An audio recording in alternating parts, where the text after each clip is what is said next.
¿Qué tal? ¿Cómo están? Este brevísimo video es una respuesta a una pregunta que me hizo un seguidor de este canal, Agustín, pero que sé que es una pregunta que ha surgido bastante en los comentarios, en respuestas, en discusiones, etc. Y es la siguiente: los antoninianos romanos de plata y otras monedas de plata del siglo III, los denarios sobre todo, ¿son verdaderamente de plata? Porque claramente cuando uno ve estas monedas en estado sin circular, básicamente parecen de plata. De hecho, parecen de plata pura. Parecen de plata 90% o más, ¿no? Sin embargo, cuando vemos una de estas monedas circulada, usada o muy limpiada, las monedas realmente parecen de vellón. Enseguida tienen un color más oscurito. O sea, no podríamos decir verdaderamente son de plata. Entonces, ¿qué pasa? ¿Había mucha diferencia en el contenido de plata de las distintas monedas de una misma emisión? ¿Por qué los romanos eran descuidados cuando graduaban la plata para acuñarla? Bueno, vamos a tratar de dar respuesta a ese interrogante.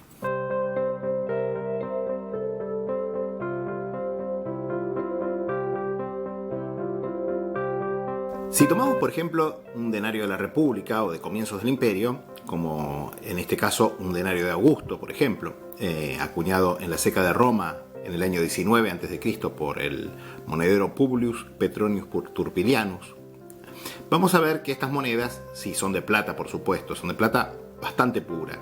Se calcula un 90 y pico por ciento, 98%, es decir, lo máximo que lograban refinar la plata por entonces los romanos. Además, son monedas bastante más pesadas, por cierto, que los denarios posteriores. La única reducción de peso legal que va a tener el denario la va a hacer Nerón en su reforma entre los años 63 y 64 después de Cristo, que va a reducir el peso del denario a un 96avo de la libra romana, es decir, unos 3,41 gramos. Además, Nerón va a ser el primero que va a reducir el fino de la plata, que va a pasar de plata, digamos, legalmente pura, hasta entonces, a unas 925 milésimas aproximadamente, es decir, una plata, podríamos decir, esterlina. Esta reforma fue positiva porque la plata, hasta la reforma de Nerón, estaba subvalorada y por eso casi no se acuñaban denarios, se acuñaban muy pocos denarios. Luego de la reforma de Nerón, efectivamente, ya va a haber suficiente plata para acuñar denarios. En general el fino se va a mantener más o menos en unas 900 y pico de milésimas hasta la época Flavia. En época Flavia los denarios promedian más o menos 900 milésimas o por ahí. Y acá pueden ver un denario de Divo Vespasiano acuñado por su hijo Tito. Estas monedas entonces todavía son de plata bastante pura. Sin embargo, ya para la época de los antoninos, de la época de Antonino Pío y Marco Aurelio sobre todo, el denario ya va a promediar unas 750 milésimas, como este denario de Antonino Pío justamente, y probablemente caiga en torno a las 700 más o menos milésimas bajo su sucesor Marco Aurelio. El peso se va a mantener siempre en un 96avo de libra. Bajo Cómodo, el último representante de esta dinastía, el denario va a caer todavía más. De hecho, se cree que hubo algún tipo de reducción extraoficial del peso de los denarios porque muchos promedian por debajo del peso legal. En general se entiende que las monedas de plata de Cómodo promedian unas 600 milésimas como mucho, pero es muy probable que incluso estas últimas emisiones, últimas del último año del reinado, que muchos denarios se caracterizan por tener la cabeza del emperador cubierta con la piel de Nemea, a la manera de Hércules, porque él se identificaba con Hércules, caigan incluso por debajo de ese porcentaje, más en torno a las 500 milésimas, porque estas monedas tienen muy mal aspecto de plata cuando están circuladas.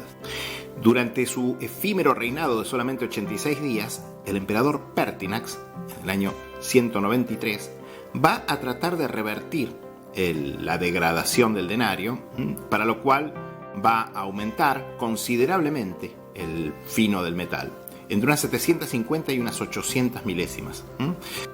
Sin embargo, las medidas de austeridad que va a tener que introducir para poder ejecutar esta operación de revaluación del denario le van a ganar tanta impopularidad que van a llevar al fin violento de su reinado y de su vida, como les digo, apenas 86 días luego de su proclamación como emperador. En su primera emisión, Septimio Severo va a tratar de mantener un estándar elevado del metal, en torno a unas 750, 800 milésimas, como en los reinados anteriores, pero muy pronto va a devaluar también, y va a ser uno de los emperadores que más va a devaluar el fino del denario. Concretamente, este es un denario de su primera emisión, y por lo tanto debe estar acuñado en unas 750 u 800 milésimas, y se nota que es un metal de muy buena calidad.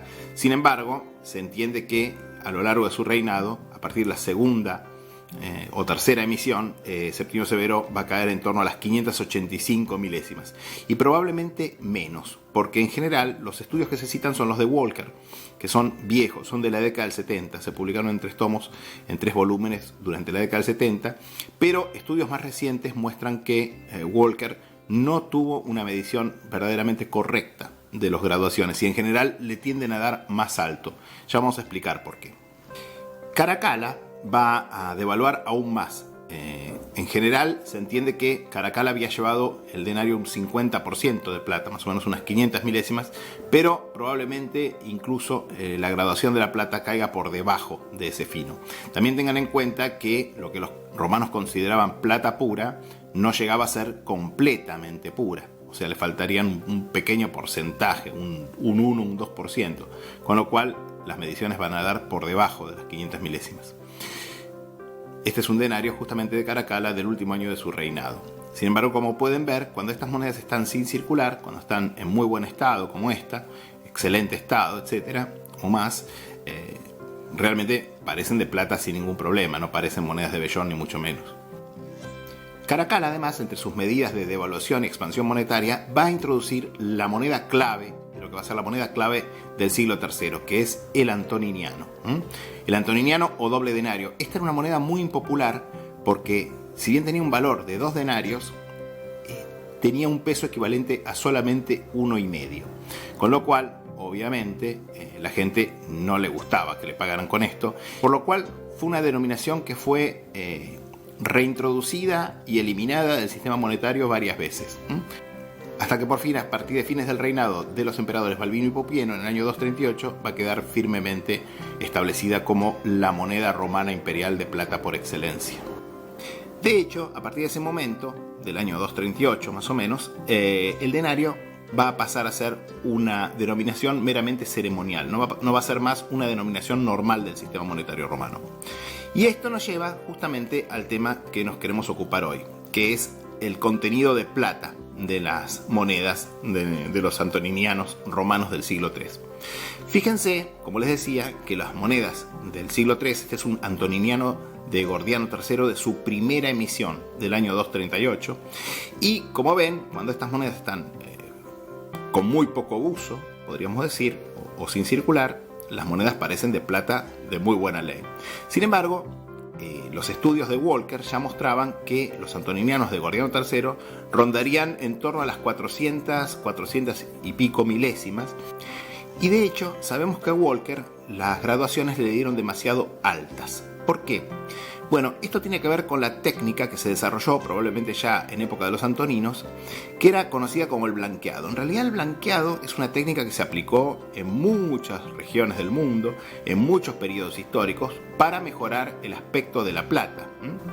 ¿Y en qué consistía este blanqueado? Bueno, básicamente lo que se hacía era atacar la superficie de los cospeles antes de acuñar las monedas con un ácido, que podría ser, por ejemplo, jugo de limón. Este ácido corroía la aleación superficial, eliminando el cobre, que es un metal que se corroe fácilmente, pero dejando la plata de la superficie. Luego esto se martillaba y se creaba una especie de enchapado de plata pura prácticamente. Por eso estas monedas, en realidad, tienen un contenido de probablemente unas 350 milésimas en la época de Gordiano III, Filipo el Árabe, Decio Trajano, que además va a reducir el peso del antoniniano nuevamente.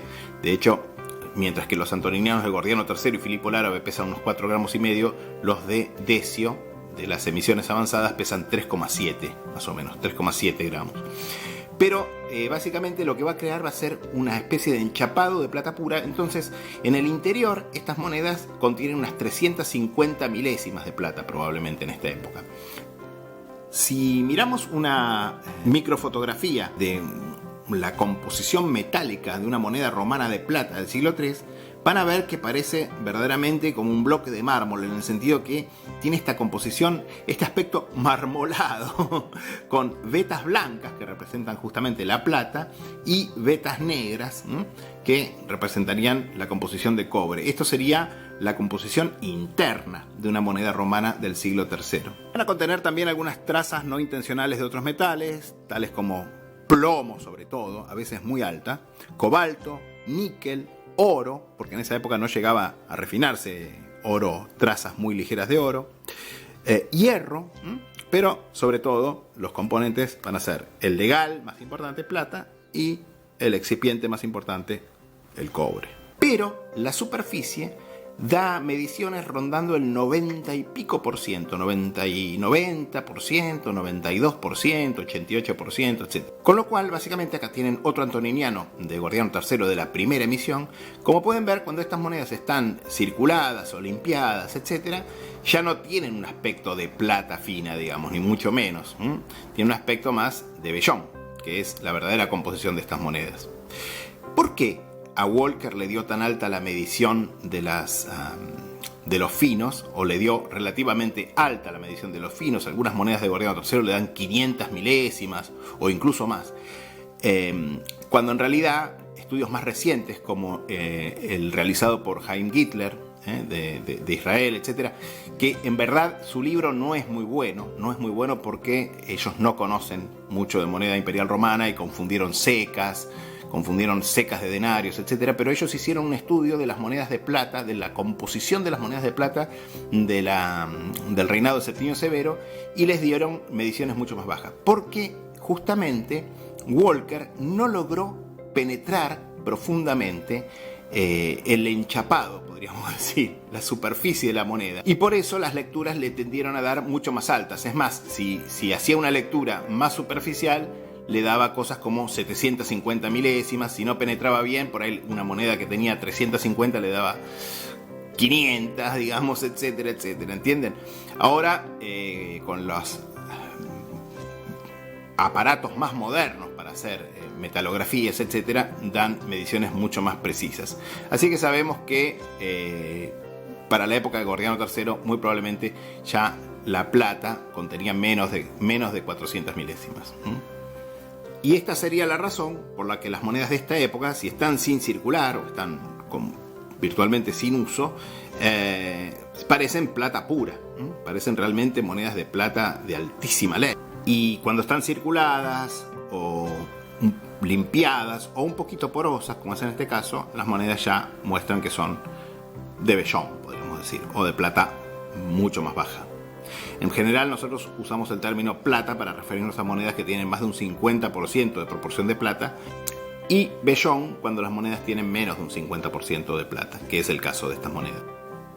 La graduación de unas 350 milésimas aproximadamente de plata, tal vez un poco menos, se va a mantener hasta más o menos la primera emisión del reinado conjunto de Valeriano y Galeno, en los años 253-254.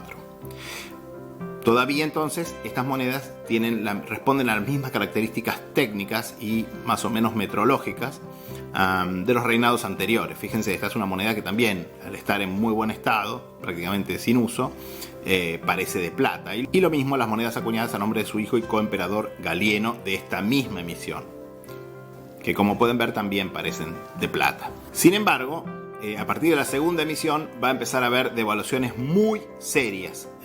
El reinado de Valeriano justamente marca como un poco el punto de inflexión de la devaluación del antoniniano romano, porque a partir de la segunda emisión la plata, el contenido de plata va a caer por debajo del 20%, y luego, de hecho, luego del reinado de Valeriano, luego de la muerte de Valeriano y que va a seguir reinando Galeno, las monedas van a devaluar todavía más, muchísimo más. De hecho, va a pasar a ser lo que nosotros denominamos vellón bajo, que es básicamente bronce enriquecido con un ligero porcentaje por debajo del 8%, a veces 4, a veces 6, a veces hasta terminar con entre un 1 y un 2% nada más de plata.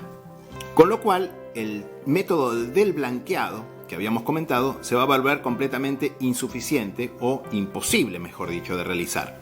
Porque para que se pueda hacer el blanqueado, para que se pueda resaltar la plata de la aleación en la superficie, es necesario una proporción significativa, al menos un 20% de plata.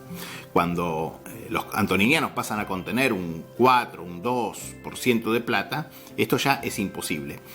Entonces los romanos desarrollaron otro método para que las monedas, digamos que legalmente eran de plata, es decir, los antoninianos, tuvieran aspecto de plata, o al menos fueran blancos, que fue el método denominado el baño de plata.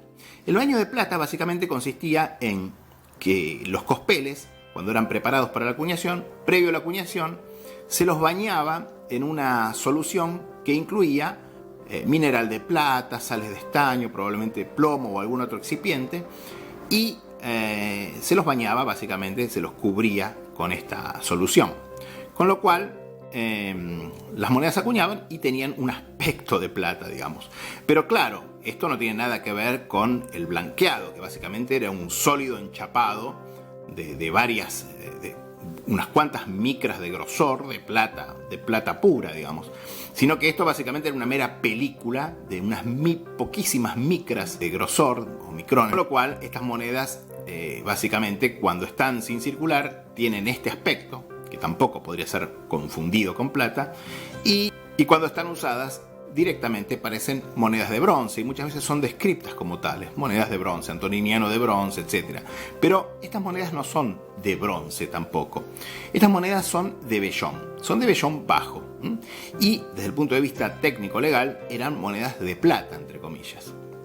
Si bien, por supuesto, su contenido de plata es tan ínfimo que ni siquiera se puede apreciar a simple vista.